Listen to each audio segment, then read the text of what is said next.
Kufuatia ukarabati wa soko la Majengo jijini Dodoma, wafanyabiashara wa soko hilo wameusifu uongozi wa soko kwa jitihada za uboreshaji wa soko zinazoendelea na kueleza baadhi ya changamoto zinazowapata kutokana na kuhamishwa katika maeneo waliozoea kuuzia bidhaa zao. Tumelipokea tu vizuri kwa sababu tumeambiwa tunakarabatiwa soko. Kwa hiyo tumelipokea vizuri na wametutafutia sehemu ya muda ya kufanyia biashara. Kwa hiyo tumelipokea tu vizuri, tujalikataa kwa sababu tunakarabatiwa soko. Kule ndani kwa sababu wateja walikuwa wametuzoea, tunaona ni bora zaidi kuliko huku nje kwa sababu bado ni pachanga. Isipokuwa tunaamini na penyewe tutapazoea. Na tunaamini kwa sababu tumeshaambiwa ni zoezi la muda tu, tutarudi kwenye makazi yetu. Maeneo hatuwezi kusema tumekatiwa sawa kwa sababu kwa ndani kuna wengine wanamiliki maeneo yao, wamepangishia watu. Kwa hiyo hatuwezi kusema kwamba tumekatiwa sawa.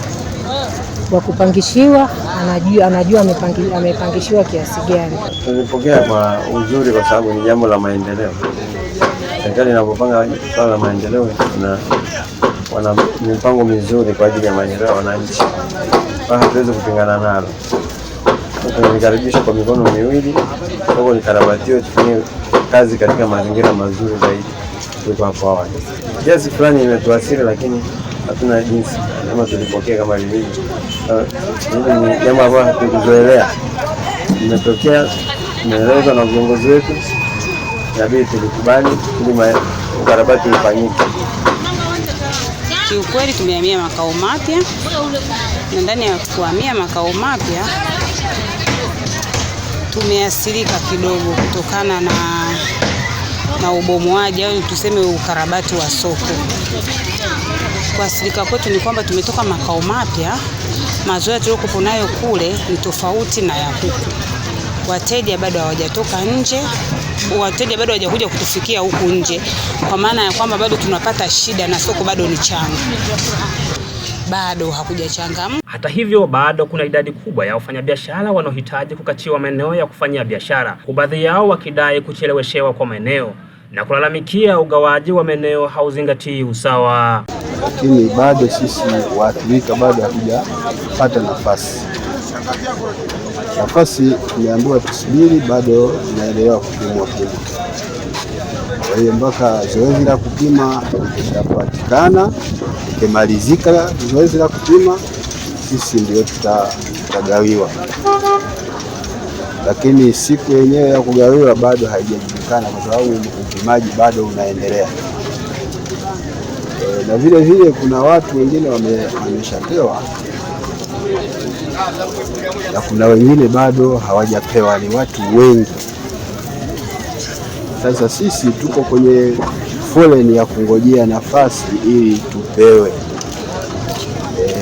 Tunaambiwa tusubiri, mchakato ya kuendelea bado inaendelea, lakini shida kidogo ipo ya ubaguzi.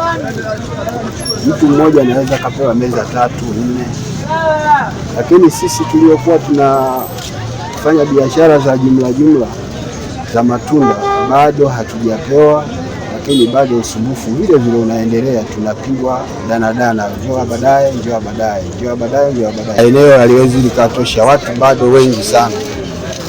Kwa sababu kuna watu wengine wanapewa nafasi 2, 3, 4, lakini sisi tuliokuwa hatujapata nafasi tunaangaliwa tu.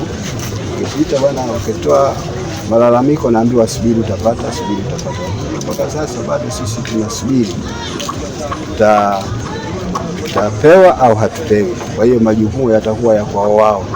Huu ni muonekano wa soko la Majengo kwa nje, maeneo ambapo wafanyabiashara wamehamishiwa makazi yao mapya kwa ajili ya kuendelea na biashara yao, na hii ni kutokana na ukarabati unaoendelea kwa ndani katika soko la Majengo. Lakini hatukuweza kupata nafasi ya kuzungumza na mwenyekiti wa soko la Majengo, na hii ni kutokana na ubize wa ujenzi unaoendelea wa soko la Majengo. Kutoka hapa sokoni Majengo, mimi ni Samson Bahati, Domeko TV.